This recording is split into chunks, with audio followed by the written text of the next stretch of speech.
us. So good evening, everyone. And I'd like to start by acknowledging that we're all meeting on Aboriginal land this evening. I'm beaming into your computers from the wonderful land of the Wongal and Gadigal people of the Eora Nation. And I'd like to pay my respects to elders past, present, and those amongst us for their continuing custodianship of culture and care of country. And that's the waterways, the animals, the land in which we all get to live, work and play. I'd like to also acknowledge that this land was never ceded. This always was and always will be Aboriginal land. I would like to also welcome you all to the Meet the Artist program for week 2 of Meet the Artist for August. And for this week, our focus is on the visual arts. The Meet the Artist initiative has been created to provide visibility and an opportunity to connect with artists during these very unpredictable and very strange and trying times. I'm very keen to celebrate their contribution to our cultural life and to hear their thoughts on their careers and also their practice to date. I'd like to thank the Women's Club members and the board for their support of artists through this program, and in particular to my co-convener, Virginia Gordon. Tonight we meet the artist Emily Parsons-Lord, who is an amazing artist. I'm just going to read briefly from her bio. Emily Parsons-Lord's practice is concerned with air and explosions. Through air, we can shift through scales of time and space with whimsy. Air is simultaneously local and global, encompassing the effects of breathing, as well as the governance of polluters and policymakers. Air is where we jettison into seeming oblivion, which is returned. It is a physical site as well as a place. We can project our imaginations and encounter invisible monuments of our anthropogenic climate crisis and the traces of life past. Based in Sydney, Emily's recent work includes recreating the air from past eras in Earth's evolution, recreating starlight in coloured smoke, multi-channel video, and experimenting with pheromones, aerogel, and explosions. Parsons-Lord has exhibited both nationally and internationally, particularly in the Bristol Biennale 2016 and the 4A Beijing residency with Mr. Shen Xiaomin in 2019, Primavera 2016, the New South Wales Visual Arts Fellowship 2017, Live Works 2017, John Fry's Award 2018, A Broken Link, Central Street Martins, London, UK in 2017, and Stuttgart Film Festival, First Draft Sydney, and Vital Statistics in Adelaide, amongst others. She was recently awarded the main prize in the 2020 Churchy Emerging Art Award. In this year, in 2021, Parsons-Lord achieved a PhD from the University of New South Wales Art and Design with a thesis that considered air as a new aesthetic of our climate crisis. She's a really amazing and very unusual artist who I've had the great fortune of hosting at the Women's Club several times. And she's just one of my favorite people to have a bit of a chat and a glass of gin with.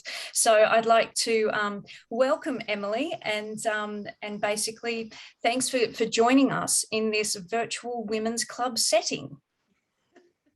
Thank you so much, Augusta, for having me. I am also calling in from Gadigal land, which is where I have the privilege to live and to make work. Yeah, thank you for having me. I've always enjoyed coming to visit the Women's Club.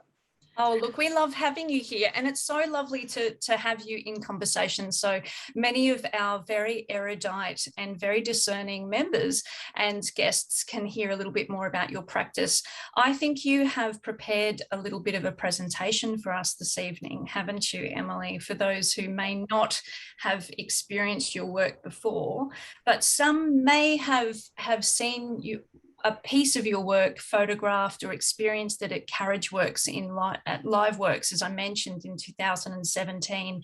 So we'll see how many members actually turned up to that amazing event. So welcome, and I'm going to hand the microphone over to you to lead us through your work. Yep. Thank you.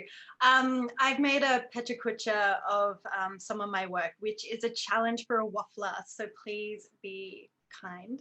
I'm just going to share my screen now, if that's okay with everybody. And start it off.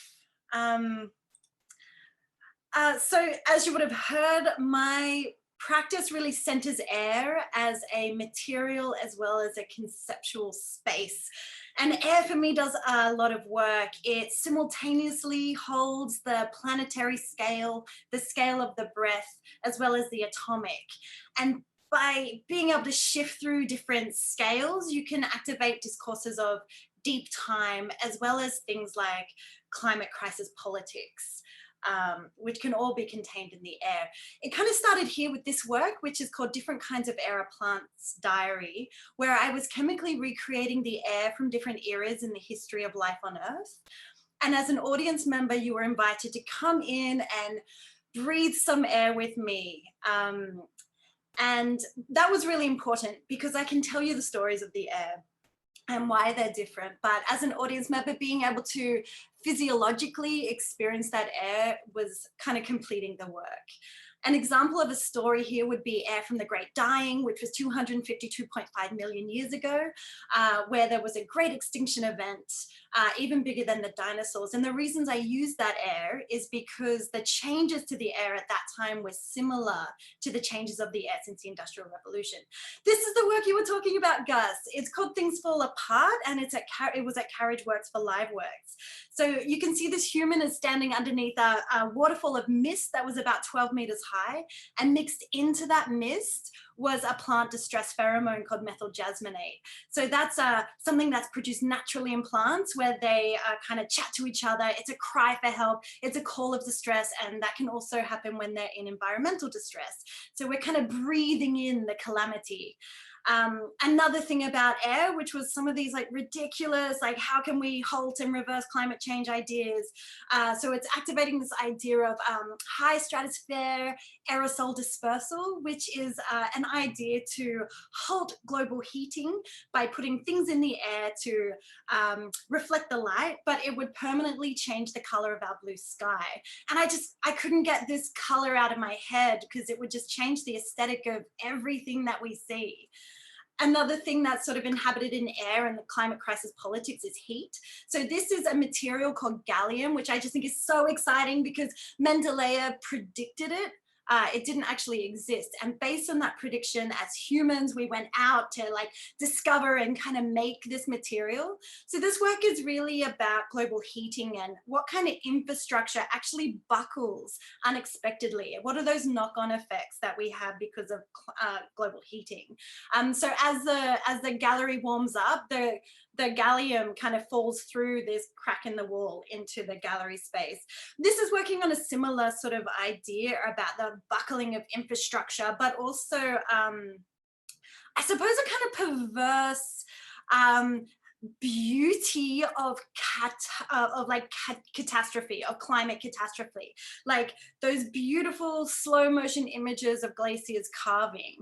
So this is actually a still from a video work that you can find on my website. This is the work that won the Churchy as well. So it's a 4-minute work that really looks at the aesthetics of climate crisis. Thinking about, oh, this is gymnastics. So every single star has its own unique color signature, and I was really obsessed with this. So the rainbow from a prism of every star is unique. So I found these stars that were named in the International Star Registry, and I made their unique color signature out of potassium powder and pigment. But these stars had names like, I'm so sorry, Catherine, or the only lie I ever told, I never loved you. So for me, I was recreating this color signature of light of these stars, you know, that had been named in this kind of suburban sublime but slightly impotent gesture to burn in a gallery setting. And this is kind of really leaning into some of the current research that I'm doing right now, which is to track the elements from the creation in the stars to, I guess, the celebration and marking of time in fireworks. So I'm looking at the relationship between air pollution and heavy metals pollution. So I'm traveling when I can to some of the most air polluted parts of the world to collect the pollution there, the heavy metals pollution, because metal salts are really what make the colors in fireworks. And then I'm hoping to take them to a little town in China that's responsible for about 80% of the world's fireworks. And they're all made by hand by women, mostly by women. So I want to sit with them and make these kind of color pollution profiles into fireworks. And so the images that you're seeing are sort of iterations that are leading towards that work that I'm hoping to be able to undertake when the world opens up again. Yeah. Whew. You made it, Emily. You made it. You made it through a pecha of your amazing. So it's that balance between your work combusting and you nearly combusting at the same time. Exactly. I think it's wonderful. It's wonderful. Thank you so much for the insight into that. How long have you been really working with this kind of, it's an interesting interface between sort of science and visual art and performance in a lot of ways. How long have you been working like this for? It's such a good question, and it's something that I think I'm still trying to understand myself. I started thinking and working with air and the materials of air in 2013 with that first work that I talked about, which was the bar that served air from different time periods. And I think I've just been making it up as I go along. For me, it's not necessarily about the science, like the mechanics or the language of science and scientific research, but it's really about the natural materials, I guess, the materials of our reality. And if you look at air closely enough, lol, I know it's invisible, but you can make it seem alien and unexpected and kind of magical. And it's something that we're all kind of experts on because we all breathe. And we can all, we all know the feeling of air pressure. And so I was interested really in finding those spaces in between what we really understand to be reality. So I guess it's a little bit of an unusual practice because a lot of people would think of visual arts that equals painting or sculpture, and I'm just wondering how did you enter the visual arts? Did you enter with a sort of painting and sculptural background, and then suddenly you went, right, I'm going to go right into this? And did that happen through a university context, or were you hanging out with strange people? What was the sort of catalytic moment, I guess, where you thought, I'm going to base my practice in something so, I guess, ephemeral? I did a degree in photomedia, basically, at the College of Fine Arts, well, formerly the College of Fine Arts, at UNSW. And I think there's something interesting there. I think what I was interested there was the reality of the object and the representation of the subject, and finding a surface where those two connected and became the same thing was interesting to me. And I think I just had to leave Australia and go and schlep around the world for a while. I was actually lucky enough to be a research assistant for Trevor Paglin, who is an artist who's a US-based artist who really thinks and talks about, I guess, surveillance a lot. And I was working on this project called The Last Pictures, where we sent a gold disc into space on the back of a satellite. And I think chatting with him and kind of moving through his conceptual art process and his research, I think really opened some doors to me about what is possible in art. So that was sort of one of the pieces of the puzzle. And then I kind of came back to Australia and I was interested in weeds. And how, as we try to extract weeds, we accidentally make them into super weeds, especially if they're around Monsanto, or if they're sort of responding to pesticides and herbicides, they become these kind of super species. And they're really quite a portrait of humanity as well, trying to get rid of them, make them like be blind to them and exterminate them. They fight back. And I was interested in this sort of like, and maybe that kind of brought me in and grounded me in the natural sciences, I suppose. And so I was thinking about, oh, what if we kind of start to consciously make them into these monsters? And so what would the air be like? What would the land be like? What would the water be like in the future? And I just kind of got stuck on step one, which was what would the air be like? Well, you've got the rest of your life ahead of you, Emma. You're still a spring chicken. There's plenty to investigate. I'm also curious about this sort of, it's quite a romantic and also devastating notion, the star sort of explosions that you were making, the sort of star gases. How long did it take you to sort of look at those kind of, I guess, the science behind that, and that's a lot of research that goes into your work? There is a lot of research, and there's a lot of very generous experts who are happy to spend time with me. And I think my process is often a lot of self-directed research, but I'll always reach out to someone who's an expert in that field, and people are so generous. Oh, I love the world of research and academia and art, because people will always sit down and have a coffee with you and chat with you about what you're doing. And so that's what happened with the STAR project as well. And I can't even remember the links in between everything. Sometimes you just get into a flow of ideas and it just rolls along so beautifully. But I made this other work that was thinking about stars as gases and thinking about the air on different planets, because the word air is very specific to Earth. It's really a human invention. So when you think about the air on other places, they're atmospheres, you know, the air of early Earth are atmospheres. And I don't know, I think, you know, what other states of matter can gases exist in? And they really exist in the stars. So I had this work where I put the same ratio of gases in a bag of the sun, sealed it and put a brick on top, and it was like, well, there's the sun, you know, under pressure gas becomes light and heat. So I guess in that sort of, you know, some ideas of mine take years and years to really resolve, and the stars were kind of part of that slow iterative process. It's huge, because it's an expansive sort of practice, yours, as you start sort of deep diving into other sort of I guess practices, or into alchemy.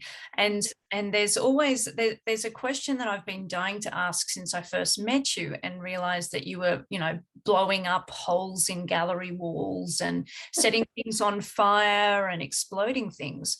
I've always wanted to know, are there sort of injuries that you've incurred due to your art practice, and are there sort of special licenses that you've had to sort of get, or special training courses, or PPE or something?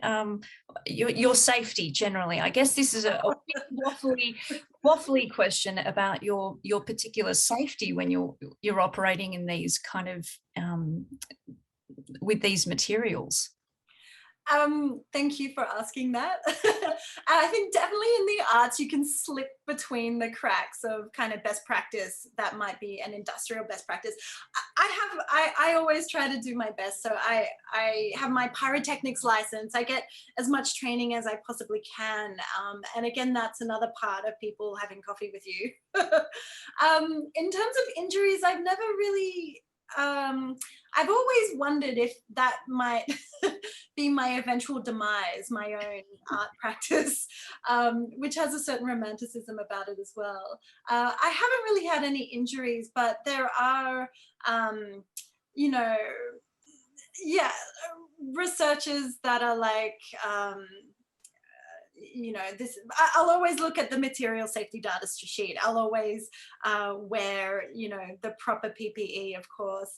But it really does help to get the official training. So by learning and attaining my pyrotechnics license, for example, it was really helpful to know what's even possible, what's allowed, where things can be safely stored. For example, a lot of theaters will have a little magazine that you can put little small explosives in. So they might use them for, you know, little gunshots or whatever special effects they'll have on the stage. So, you know, often reaching out and working with theaters is a really good way to store small explosive materials.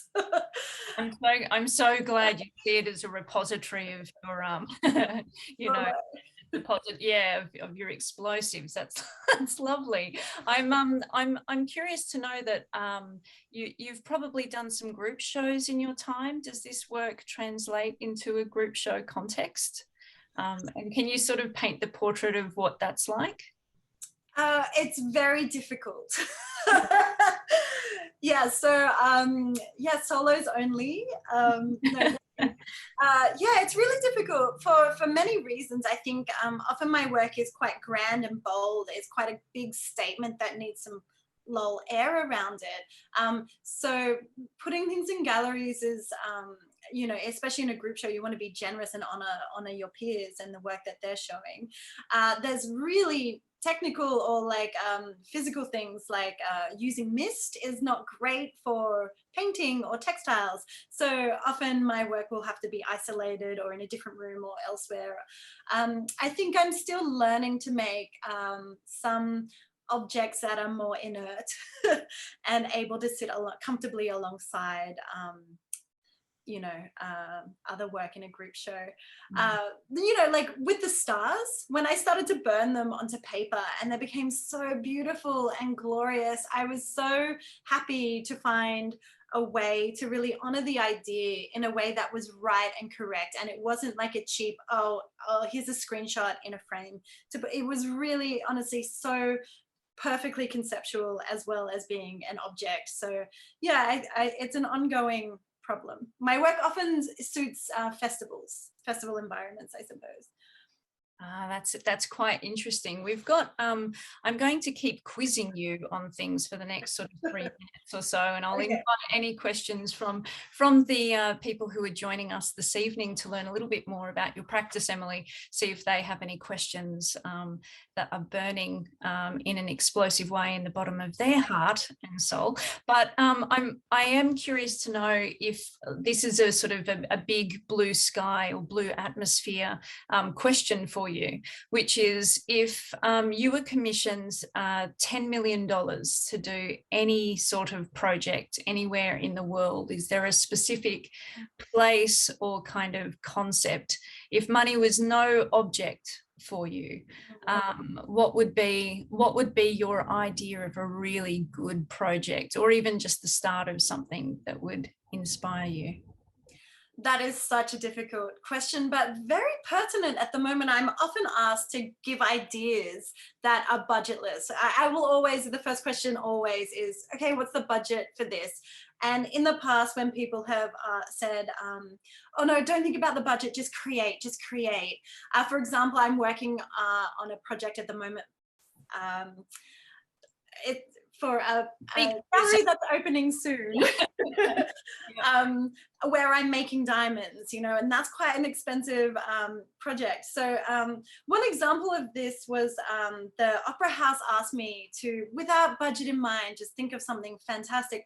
And so my thought was, oh, I really want to erase the Opera House by enveloping it in this very dense cloud that would have, you know, the plant pheromone in there as well. And, you know, with the movement of the air, the sails might peek through every now and again, but it would just like obfuscate this national symbol of arts and culture right next to the botanical gardens. And whilst that's probably not a $10 million project, that was where I ended up. You can imagine how kindly they declined. Well, yes, I guess there's a few budget cycles they might need to pitch in for that. And heritage, I think, was a problem. Yeah. But so Yeah.